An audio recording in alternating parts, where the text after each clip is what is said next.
We are going to learn about psychoanalytical theory, which was brought about by a man called Sigmund Freud.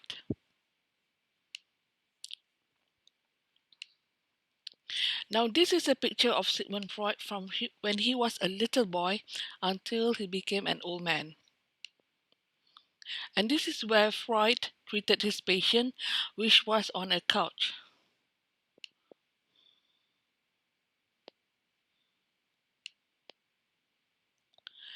Now, Sigmund Freud is an important thinker in the West of the 20th century. He was both a medical doctor and a philosopher. As a philosopher, he was interested in looking at the relationship between mental functioning and certain basic structures of civilization, such as incest taboos and religious taboos. Freud believed, and many others after him believed, that his theories on how the mind worked uncovered some basic universal truths about how an individual self is formed and how culture and civilization operate. In Civilization and its Discontents, he looks at civilization and sees two fundamental principles at work, which he calls pleasure principle and reality principle.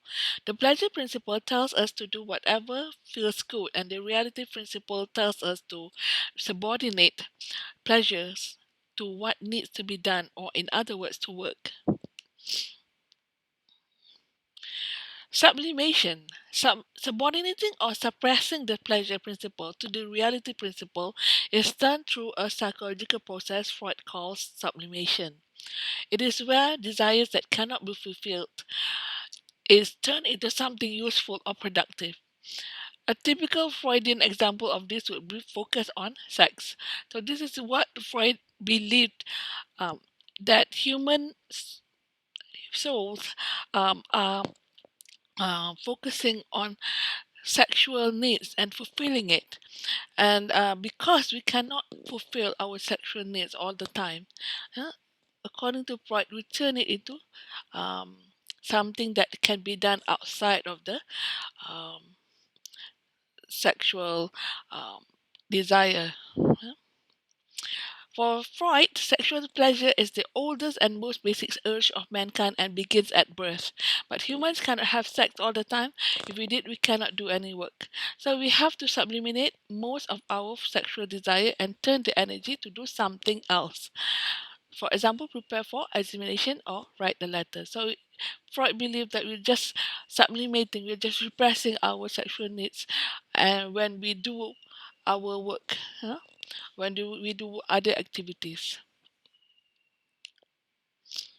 Freud says if we don't sublimate our sexual desire, there will be no civilization.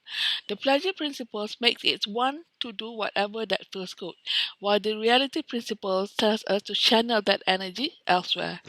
So pleasure principle is about fulfilling our innermost need for sexual desire and for gratifying our sexual desire.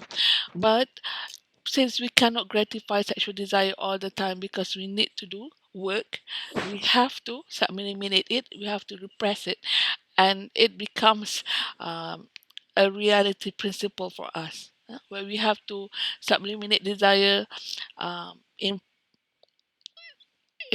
because we have to work. Repression and the unconscious. But the desire for pleasure does not disappear even when it is sublimated into work. The sexual desire that cannot be fulfilled are packed or repressed into a particular place in the mind, which Freud labels the unconscious or it. So the sexual desire doesn't really go away, it's still in our mind, but it is repressed in a place called the unconscious or it.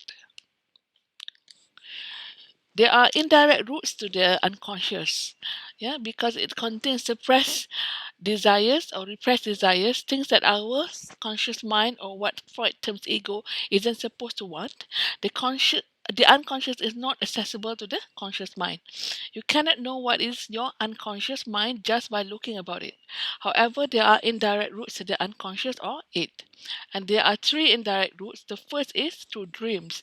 According to Freud, his interpretation of dreams, dreams are symbolic fulfillment of wishes that can't be fulfilled because they are repressed. Often, these wishes can't be expressed directly in consciousness because they are forbidden, so they come out in dreams, but in strange way, often hiding the truth. There are two types of dreams. One is called condensation and the other called displacement. Condensation is when a whole set of images is packed into a single image or statement, when a complex meaning is condensed into a simpler one. For example, if you dream about um, a rose, yeah, for example, and you dream that you are dreaming something that has something to do with sweetness and pain. And then, because there is a metaphor, for example, love is a rose, you better not pick it. It condenses all the qualities of love, including sweetness and pain, into a single image, which is the rose. So you may think about the rose in your dream, and it may symbolize, for example, um, love, wherein it represents, wherein love itself represents sweetness and pain, because it carries both of these connotations inside of it, yeah? Inside of one singular image. Displacement, which is another form of dream, is when the meaning of one image or symbol gets pushed into something associated with it, which then displaces the original image. It corresponds to the mechanism of metonymy in language, where one thing is replaced by something corresponding to it or is associated with it. For example, the crown. When you see, maybe you dream of a crown in your dream, and then that means stand for uh, the queen or royalty, and maybe you will meet a member of the royalty. Okay, so it stands for something bigger than itself.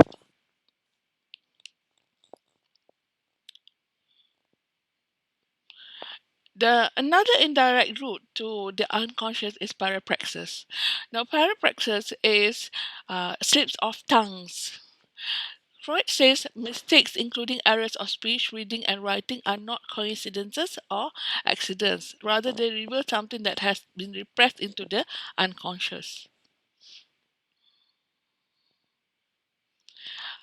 Now, the last indirect route to the unconscious is jokes. A third way, it is discussed by Freud in jokes and their relations to the unconscious. Jokes are a way to connect our repressed pleasure to the unconscious. Um, and also to the conscious. It connects these two. Why is it that jokes are pleasurable?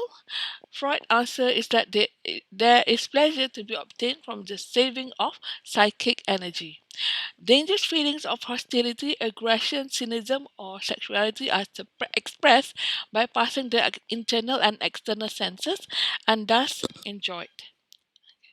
So when you say something that is sounds funny, yeah, it could be hiding hostile feelings that you have about certain situation or certain people, and when but nobody who hears your joke will take you seriously, or so they do not consider that your joke is something that is hostile or threatening to other people.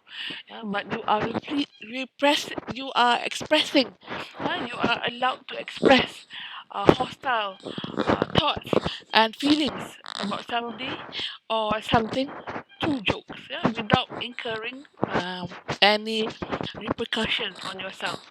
He considers other possible sources of pleasure, including recognition, remembering, appreciating topicality, relief from tension, and the pleasures of nonsense and of play. These are just some of the other examples of jokes. So, in psychoanalytical reading of literature, you can tell from these three routes into the unconscious, the uh, through dreams, parapraxis, and jokes, that a psychoanalyst asks us to pay a lot of attention to palm slips of tongue and etc. This suggests how psychoanalysis is directly related to literary criticism, since both kinds of analysis focus on the close reading of language. Now, whatever route is taken into the unconscious, what you find there is sexual desire. So, Freud really believed that in man's unconscious, we are being ruled by sexual desire. That is our most overwhelming desire. Huh? But since we have repressed it, so it doesn't appear to other people that we are sexually motivated. For Freud, sexual desires are instinctual and appear in even the most fundamental acts in the process of nurturing, like a mother nursing an infant. So Freud said that even in acts like nurturing an infant, there is an um, an emotional impact on the child, because a child will, in the act of suckling from the mother, be fulfilling some of his sexual desires. So this is what Freud has to say. When a baby gets from its mother food warmth and comfort, it is also experiencing sexual pleasure. This is because our bodies are organized through how we experience sexual pleasure. He divides the infant's experience into certain erotogenic zones. These zones are the oral, mouth, the anal, anus, and the phallic, the penis and the clitoris. So he believed that the oral, the anus, and the phallic are three major areas that produce desire, and or rather that fulfills our sexual desire.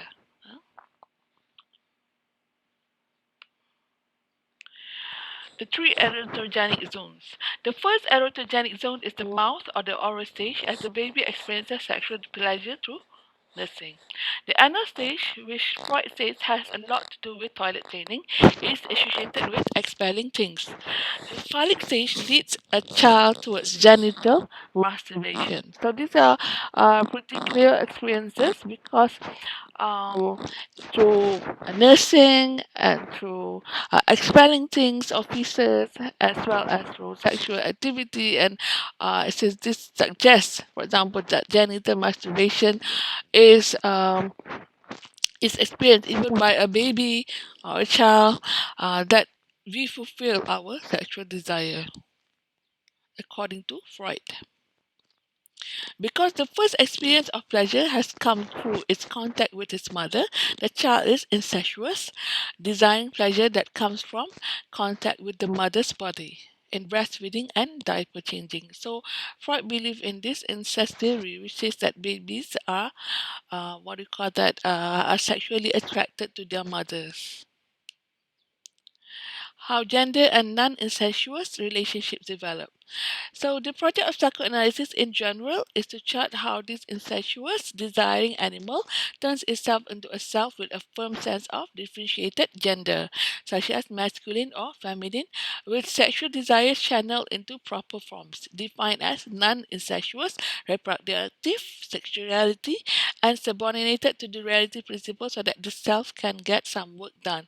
So, the project of psychoanalysis is actually to understand how babies, children who are initially incestuous, have desires for their mothers, become full grown adults, and who have desires for other people outside of the family. The project of Freud's practice of treatment, and many of those after him, was to cure those who had gone astray in the process, those who had not correctly developed the sense of gender, sexuality, and repression of libidinal drives. So Freud believed that if you are somewhat mentally imbalanced, it has something to do with this process of transmitting your sexual desires from your mother to another person outside of the family, that there was something had gone wrong in the process.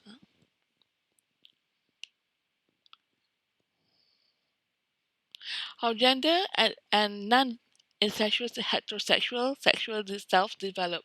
Through Oedipus complex, he suggests it is a developmental stage in the childhood of boys in which the incestuous sexual desire is transformed into sexual desire outside of the family.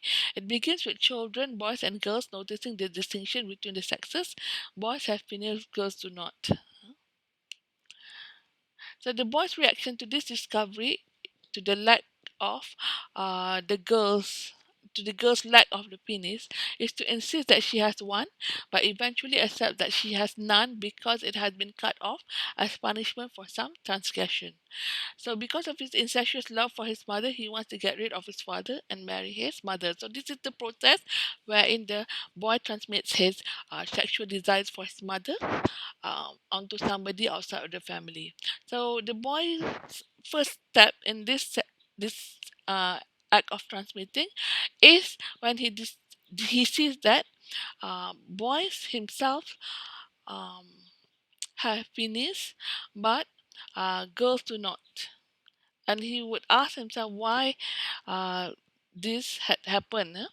Because he believes that, according to Freud, that the girl's penis, their penis, had been cut off as punishment for some kind of transgression or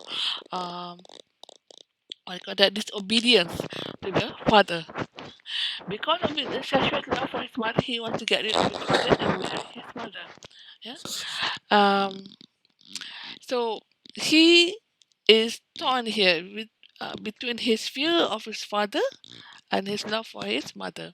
Yet he is afraid that his father will cut off his equipment, as what happened to girls. So he is experiencing what we call castration complex.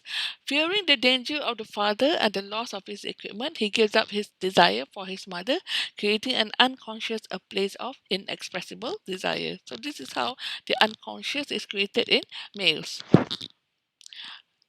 Now, the fear of the father creates a superego, which will be the place where voices of authority and conscience reside. All subsequent prohibitions on behavior, whether from parents, teachers, laws, and police, will join this prohibition in the superego and will shape the boy's sense of morality, of right and wrong. Okay.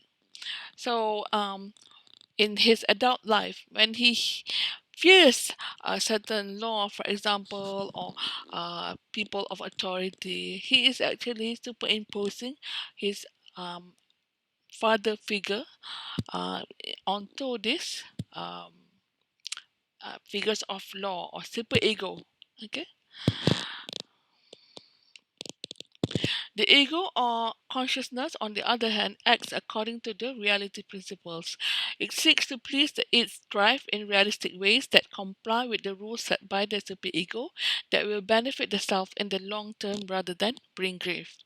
So, the ego, for example, um, on its own accord, will try to appease both sides of himself. He will try to appease the id, unconscious, and also the superego by taking the middle road, by compromising between the two.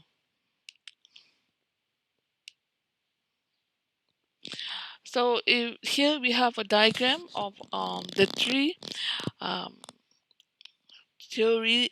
The three components of personality. Ego, you would say, I need to do a bit of planning to get it. I want it now without any restrictions.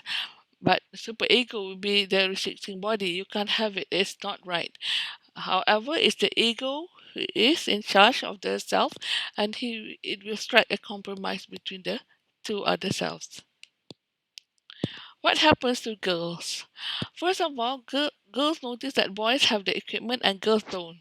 Girls feel envious of boys because they have the equipment. This is what Freud says. From this point of view, Freud says a girl can become psychotic and take the normal route, which is to accept the fact that she is castrated.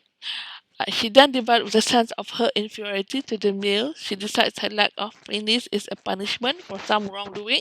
She also can become angry with her mother because she did not give her one. So this hatred of the mother makes her desire her father. Freud calls this Electra complex.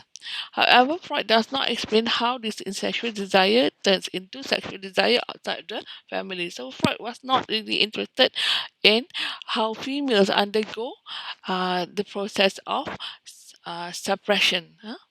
Um, the phallus is another concept that Freud and his student introduced. His student was Jacques Lacan. Jacques Lacan actually developed the phallus concept more thoroughly. So, feminist critics have a lot to say about Freud's idea of gender. To Freud, women were never comprehensible. He referred to women as the dark continent. It is because of the attention which Freud pays to explaining the male sexual desires as the center of psychoanalysis signifying structure that Jacques Lacan, a later psychoanalyst, would call the center phallus. So, what is a phallus actually? A phallus is a symbol of male desire, sexual desire. And male sexual desire has something to do with their sexual organ. So, whatever symbolizes the male sexual organ represents a figure of the phallus. As you can see, this monument in Washington, D.C. represents a phallic figure.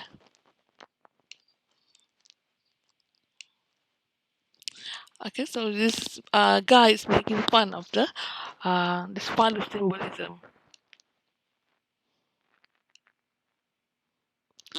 Jacques Lacan was a French psychoanalyst, originally trained to be a psychiatrist.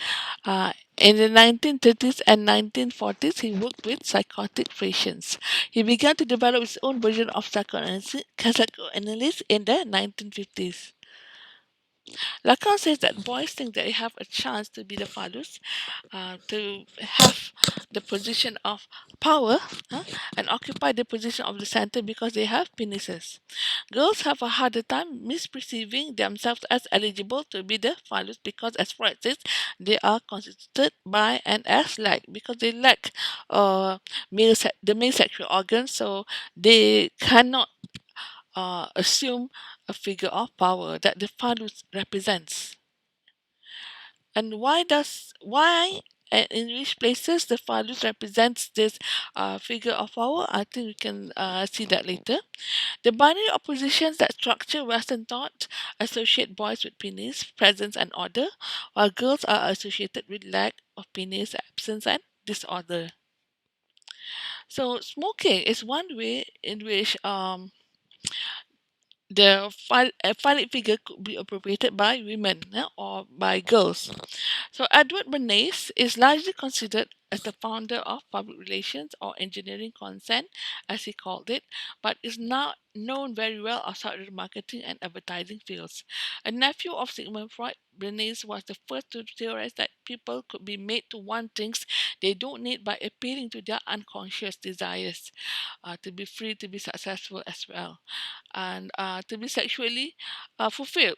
He believed that propaganda was necessary for the functioning of society, as otherwise people would be overwhelmed with too many choices. In his words, modern propaganda is consistent, enduring effort to create or shape events to influence the relations of the public to an enterprise, idea, or group. So after the World War One, Bernays was hired by the American Tobacco Company to encourage women to start smoking. While men smoked cigarettes, it was not publicly acceptable for women to smoke. He staged a dramatic public display of women smoking during the Easter Day parade in New York City. He then told the press to expect that women suffragettes, people who are fighting for the right to vote, at that time they were fighting for the right to vote for women, would light up torches of freedom during the parade to show that they were equal to men. So cigarettes were a symbol of the penis and of male sexual power. Women would smoke because it was then that they have their own penises. So smoking became a symbol of power, and more specifically male power, that had been given to women when they start smoking. So this is just one of the propaganda being associated with psychoanalysis. and how it is appropriated in some situations where women are being tricked, while certain parties in this world are being tricked to assume habits that are dangerous to themselves. Okay, so you can see the picture of a suffragette. On the hand of the inside the hand is a cigarette.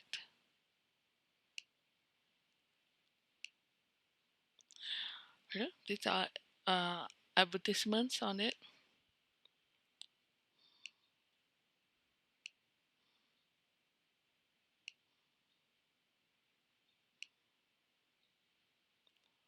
So another painting which shows how people have interpreted the sign of the phallus is in this painting by Isabella. Oh, I'm sorry, it's titled Isabella by John Everett Malise, who was a purified light painter. And you can see that some people have written articles on it stating that this um, leg, the pointed leg by one of the characters in the painting represents the phallus. And is directed to a lady in a way, or even to an animal. You can say that there's something.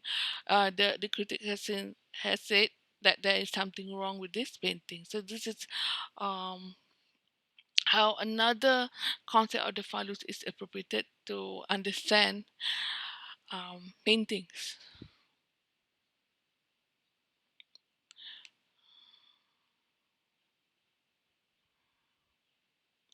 Psychoanalysis and literary criticism.